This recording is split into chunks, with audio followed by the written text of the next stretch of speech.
Asia Tenggara, termasuk Indonesia.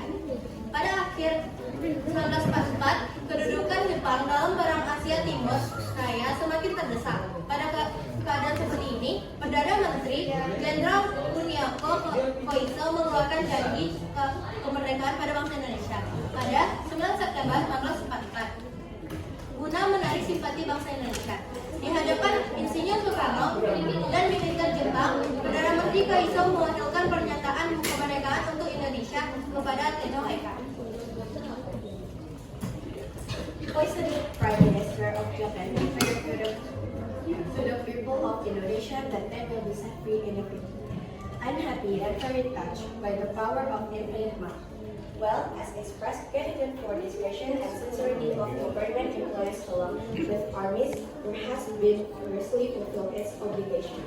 And those who for years have been waiting for the independence. Paduka Tenno Heika yang mulia, dengan hati yang terharu kami menerima pengumuman bahwa kerajaan Nippon diperkenankan kemerdekaan bangsa Indonesia di kemudian hari. Hati dan jiwa kami meluap rasa terima kasih yang sekimat kepada mulia Tenno Heika yang bermurah hati memperkenankan terkabulnya cita-cita kami yang berpuluh-puluh tahun.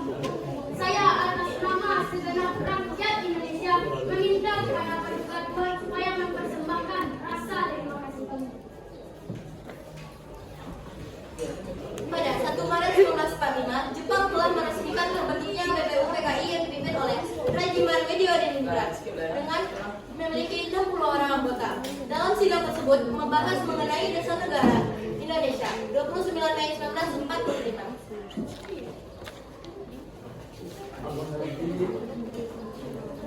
Dalam sidang hari ini, saya mengajukan usulan mengenai dasar negara yang terwujud tulisan maupun dalam bentuk lisan.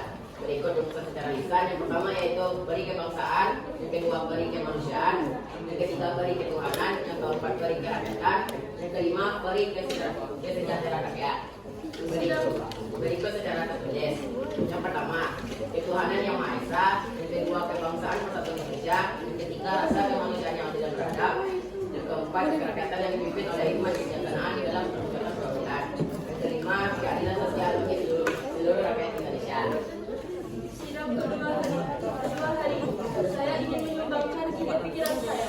Ulasan tersebut adalah 1. Persatuan, yang kedua kekeluargaan, yang ketiga keseimbangan lahir dan batin, yang keempat musyawarah, yang kelima keadilan sosial.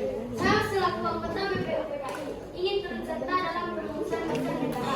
Saya mengusulkan yang pertama kebangsaan Indonesia, yang kedua internasionalisme, tiga mufakat, empat kesejahteraan rakyat, kesejahteraan sosial, lima ketuhanan yang Maha Esa.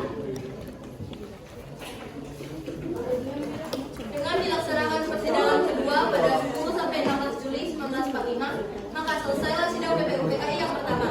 Sebelum diadakannya persidangan kedua, BPU PKI sempat membentuk panitia kecil yang menampung saran dan pendapat mengenai dasar negara.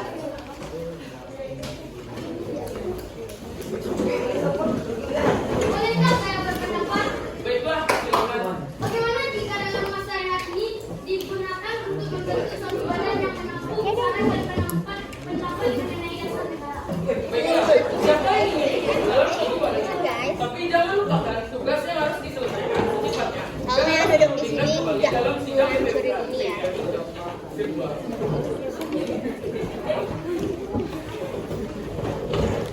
Di dalam masa perhatian sidang atau reses, yakni tanggal 22 Juni 1945, mengenai panitia 9 dan anggota BPU PKI mengadakan pertemuan.